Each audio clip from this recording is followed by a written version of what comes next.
मलंगों की ये निशानी। नाम लेकर नाम सुनकर उनका जल जाना, नाम हैदर का सुन के जल जाना, खास मुनकर ये निशानी है। मौला री यारी, मौला री यारी, लोगों जिसको कुरान कहते हो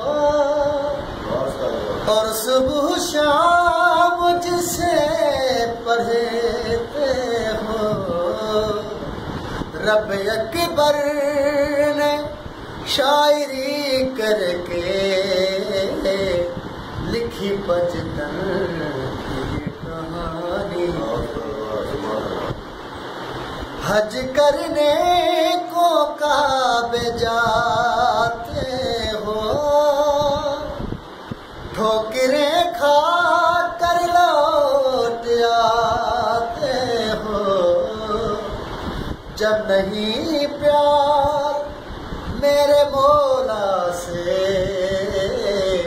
जब नहीं प्यार मेरे आका से, फिर क्यों गर्दन वहाँ झुकाते हो। हर जगह पर अरी अरी करना, हम मलंगों की ये निशानी है।